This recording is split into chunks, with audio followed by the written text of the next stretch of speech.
Furniture نہیں ہے، کوئی مسیری نہیں ہے، کوئی آرام دہ گدا نہیں ہے۔ حضرت عمر ایک مرتبہ اللہ کے نبی کے کمرے میں آتے ہیں، دیکھتے ہیں ایک معمولی سی چٹائی بچھی ہوئی ہے، ایک معمولی سا تکیہ رکھا ہوا ہے، تھوڑی سی جو رکھی ہوئی ہے، ایک پانی کا پیالہ رکھا ہوا ہے۔ یہ اللہ کے نبی کا کمرہ ہے، یہ اللہ کے نبی کی کل کائنات ہے۔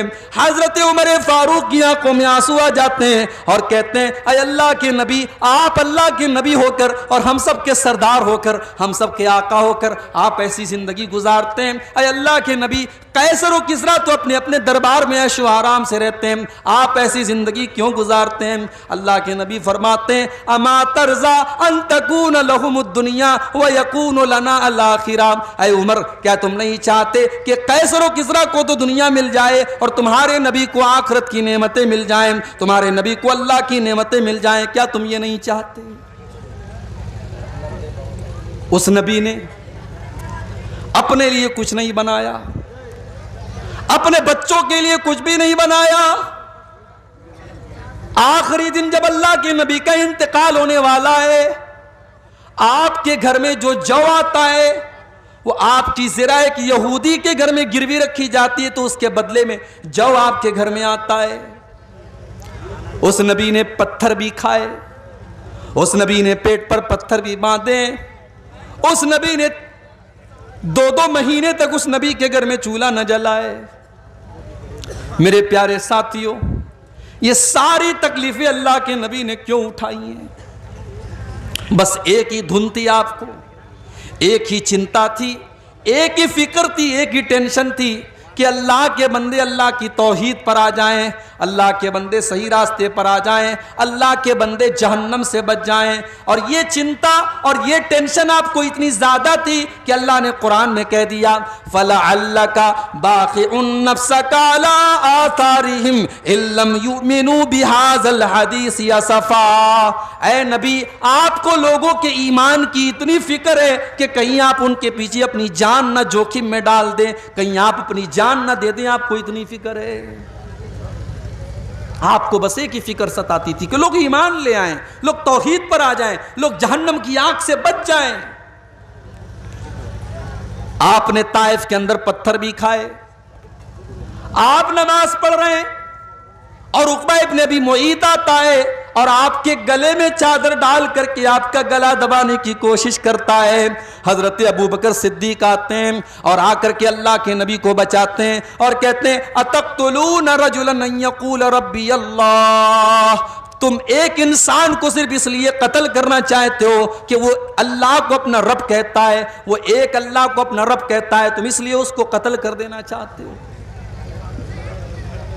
نماز کی حالت میں آپ کے اوپر اونٹنی کی بچہ دانی لا کے رکھ دی گئی، آپ کے اوپر احد کے میدان میں ایسا حملہ کیا گیا کہ آپ کا چہرہ لہو لہان ہو گیا، آپ کے سر سے خون ٹپا ٹپ گر رہا تھا اور آپ کے دانت توڑ دیے گئے، آپ کو زہر دیا گیا، آپ کے اوپر پتھر گرا کر کے آپ کو جان سے مارنے کی کوشش کی گئی، آپ کو آپ کے وطن سے نکالا گیا، آپ کی زندگی میں آپ کی بیٹی کو ایسا حملہ کیا گیا آپ کی بیٹی کے اوپر کہ آپ کی بیٹی کا انتقال ہو گیا۔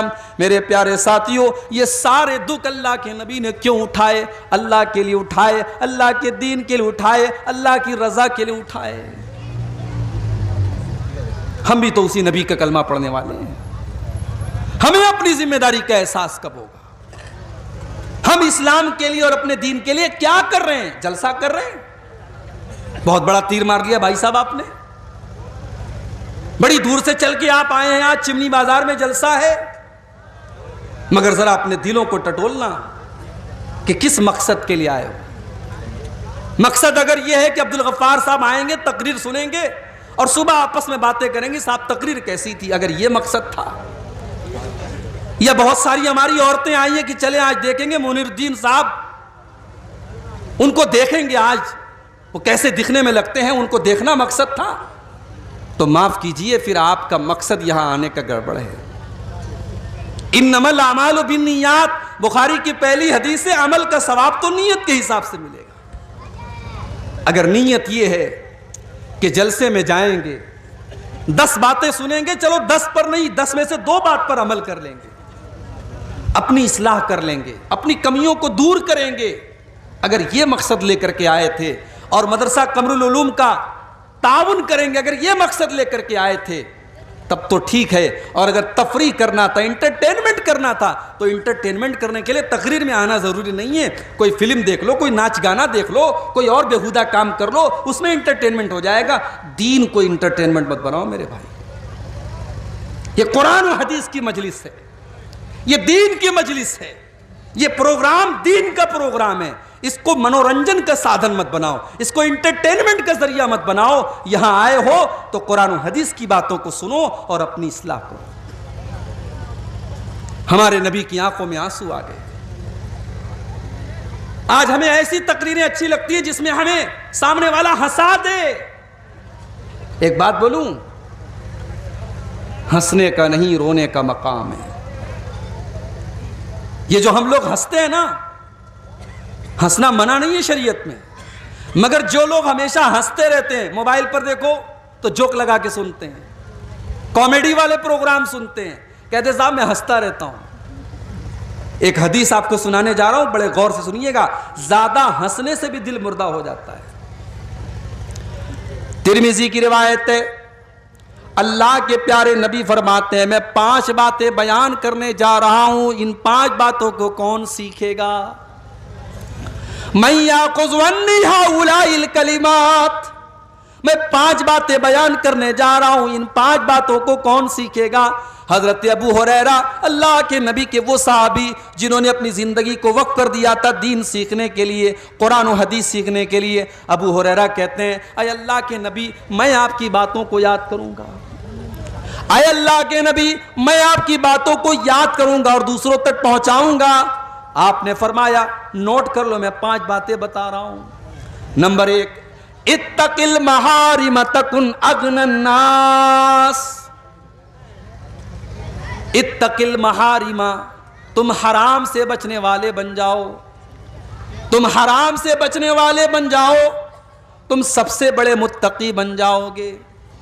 متقی بننا ہے تو بہت تہجد پڑھنے کی ضرورت نہیں ہے، متقی بننا ہے تو بہت نفل روزہ رکھنے کی ضرورت نہیں ہے۔ اتق المحارم، حرام چیزوں سے بچو، تکن ازہد الناس، تو تم سب سے بڑے تکن عابد الناس، تم سب سے بڑے عبادت گزار بن جاؤ گے۔ عبادت گزار اگر بننا ہے، متقی بننا ہے، پرہیزگار بننا ہے تو حرام چیزوں سے بچنے والے بن جاؤ، حرام کاروبار سے بچو، حرام کمائی سے بچو، حرام زبان سے بچو، حرام چیزوں سے بچو، تم سب سے بڑے عبادت گزار بن جاؤ گے۔ اس کے بعد اللہ کے نبی کہتے ہیں دوسری چیز، وَرْضَ بِمَا قَسَمَ اللَّهُ لَكَ تَكُنْ أَغْنَى النَّاسِ، اللہ نے تمہاری تقدیر میں جو لکھ دیا ہے اس کے اوپر راضی ہو جاؤ، خوش ہو جاؤ، تم سب سے بڑے مالدار بن جاؤ گے۔ یہ حسد کیوں ہوتا ہے؟ میری تنخواہ 5,000 تیری 10,000 کیوں ہے؟ میں 50,000 مہینہ کماتا ہوں، تو 1 لاکھ کیوں کماتا ہے؟ ارے بھائی وہ 1 لاکھ اپنے مقدر سے کما رہا ہے، تم 50,000 اپنے مقدر سے کما رہے ہو۔ 50,000 کا تم بھی 1 لاکھ کرو، محنت کرو، کوشش کرو۔ تمہاری تقدیر میں اگر 1 لاکھ لکھا ہے دنیا کی کوئی طاقت چھین نہیں سکتی ہے، اور تمہاری تقدیر میں نہیں لکھا ہے تو تم سارے طریقے اپنا لو، تم 1 لاکھ روپیہ نہیں کما سکتے۔ تو تقدیر میں اللہ نے جو لکھ دیا ہے اس پر راضی رہو، خوش رہو، محنت کرو، بہتر سے بہتر کی کوشش کرو، مگر اللہ نے جو تقدیر میں لکھ دیا ہے اس کے اوپر خوش ہو جاؤ۔ اللہ کے پیارے نبی کہتے ہیں سب سے بڑے مالدار بن جاؤ گے۔ مالدار وہ نہیں ہے جس کا مکان سب سے اچھا ہو، مالدار وہ نہیں ہے جس کی بلڈنگ سب سے اچھی ہو، جس کا کپڑا سب سے اچھا ہو۔ مالدار وہ ہے جو چین کی نیند سوتا ہو، جس کے بچے بیمار نہ رہتے ہوں، جس کے گھر میں کچ کچ نہ لگی رہتی ہو، جس کے گھر میں ٹینشن نہ رہتی ہو۔ اللہ کے نبی نے کہا تقدیر پر راضی ہو جاؤ، سب سے بڑے مالدار بن جاؤ۔ تیسری چیز، وَأَحِبَّ لِلنَّاسِ مَا تُحِبُّ لِنَفْسِكَ تَكُنْ مُسْلِمًا تَكُنْ مُؤْمِنًا، اور جو تم اپنے لیے پسند کرتے ہو وہی تمام لوگوں کے لیے تم پسند کرو، تم مسلمان بن جاؤ گے۔ تم نہیں چاہتے تمہاری بیٹی کو کوئی غلط نظر سے دیکھے، تمہاری بہن کو کوئی غلط نظر سے دیکھے، تمہاری بیوی کو کوئی چھیڑے۔ تم بھی دوسروں کی بیٹیوں کو، دوسری کی بہوؤں کو، دوسروں کی بہنوں کو غلط نظر سے دیکھنا بند کر دو۔ تم نہیں چاہتے کوئی تمہاری غیبت کرے، چغلی کرے، برائی کرے، تم دوسروں کی غیبت کرنا بھی بند کر دو۔ تم چاہتے ہو لوگ تمہاری اچھائیوں کی تعریف کریں اور تمہاری برائیوں کے اوپر پردہ ڈال دیں، تم بھی دوسروں کی اچھائیوں کی تعریف کرو اور دوسروں کی برائیوں پر پردہ ڈال دو۔ جو تم اپنے لیے پسند کرتے وہی تمام لوگوں کے لیے پسند کرو۔ اللہ کے نبی کہتے ہیں اگر تم ایسا کرو گے تو تم مومن بن جاؤ گے۔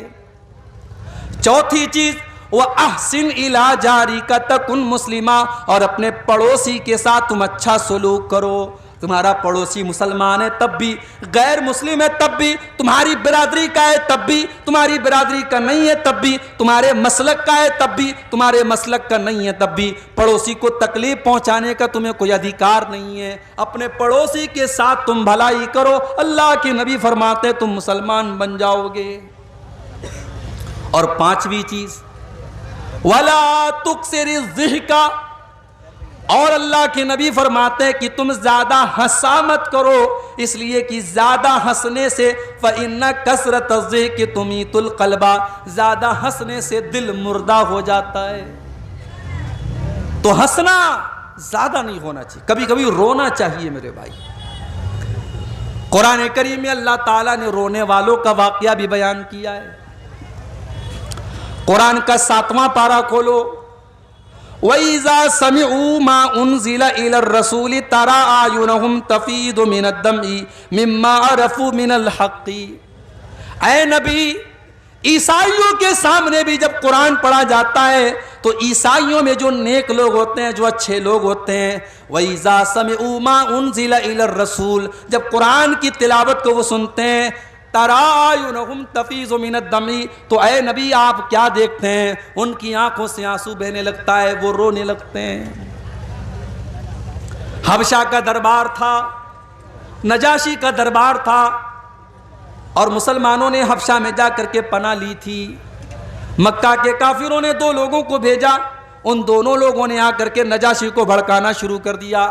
کہا اے نجاشی، اے حبشہ کے بادشاہ، یہ لوگ جو آپ کے ملک میں آئے ہیں یہ حضرت عیسیٰ علیہ السلام کو برا بھلا کہتے ہیں، یہ حضرت مریم کو برا بھلا کہتے ہیں، یہ ہمارے ملک سے بغاوت کر کے آئے ہیں، آپ ان کو ہمارے حوالے کر دیجئے۔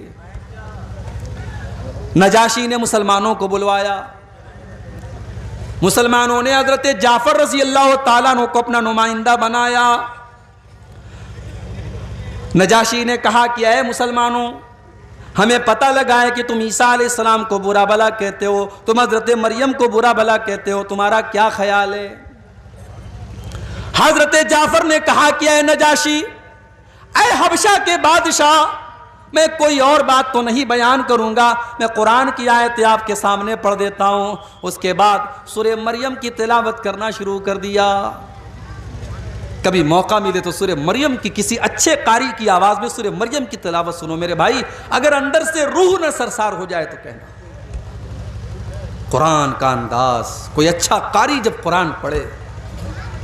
حضرت جعفر تو اللہ کے نبی کے صحابی ہیں، جب انہوں نے اپنے انداز میں قرآن کو پڑھنا شروع کیا، وَاذْكُرْ فِي الْكِتَابِ مَرْيَمَ، جب انہوں نے حضرت مریم کا واقعہ بیان کرنا شروع کیا، عیسیٰ علیہ السلام کے پیدائش کا واقعہ بیان کیا، پیدا ہونے کے بعد جب حضرت مریم عیسیٰ علیہ السلام کو اپنی گود میں لے کر کے گئی اور قوم کے لوگوں نے تانا مارنا شروع کیا، اور حضرت مریم نے اپنی ماں کی گود میں اپنے اللہ کے نبی ہونے کا اعلان کیا، اللہ کے بندے ہونے کا اعلان کیا، جب یہ سورہ مریم کی آیتیں جب حضرت جعفر نے پڑھنا شروع کی، پورا دربار رونے لگا، نجاشی بھی رونے لگے، اور پورا کا پورا دربار سسکیوں سے گونجنے لگا، پورا دربار رونے لگا، اور نجاشی بھی ایمان لے آیا اور اس کے دربار کے کئی لوگ ایمان لے آئے۔ اللہ نے فرمایا وَإِذَا سَمِعُوا مَا أُنزِلَ إِلَى الرَّسُولِ تَرَىٰ أَعْيُنَهُمْ تَفِيضُ مِنَ الدَّمْعِ، اے نبی جب قرآن ان کے سامنے پڑھا جاتا ہے تو وہ قرآن کو سن کر کے رونے لگتے ہیں۔ میرے پیارے ساتھیوں، قرآن تو وہی آج ہمارے پاس بھی ہے، قرآن وہی ہے، آج اسی قرآن کو ہمارے یہاں تراویح میں پڑھا جاتا ہے، مگر حافظ صاحب نے اگر 1.5 پارے کی جگہ 2 پارہ پڑھا دیا، اگر 1 پارے کی جگہ 2 پارہ پڑھا دیا تو ہمارا پارہ چڑھ جاتا ہے۔ حافظ صاحب آپ نے زیادہ کیوں پڑھا دیا؟ اس قرآن کو سن کر کے آج ہمارے دل کی کوئی دنیا نہیں بدلتی، نہ ہماری آنکھوں سے آنسو آتے ہیں میرے پیارے ساتھیوں کیا بات ہے، قرآن تو وہی ہے، قرآن تو وہی ہے جس کے بارے میں اللہ نے فرمایا لو انزلنا هذا القرآن على جبل لرأيته خاشعا متصدعا من خشیۃ اللہ۔ اے نبی اس قرآن کو اگر ہم کسی پہاڑ کے اوپر بھی اتار دیں تو پہاڑ بھی اللہ کے خوف سے چور چور ہو جائے گا۔ ہمارے دل کی کیا اوقات ہے، ہمارا دل تو ملائم سا ہے، نرم سا ہے، گوشت کا بنا ہوا ہے۔ اللہ نے کہا قرآن پہاڑ پر بھی اترتا تو پہاڑ چکنا چور ہو جاتا، اور آج قرآن سے ہمارے دل کے اوپر کوئی اثر نہیں ہو رہا ہے، اس کا مطلب کہ ہمارا دل پہاڑ سے بھی زیادہ سخت ہو چکا ہے۔ قرآن کا پہلا پارہ اٹھاؤ، اللہ نے یہودیوں کے بارے میں فرمایا ثم قست قلوبکم من بعد ذلک فہی کالحجارۃ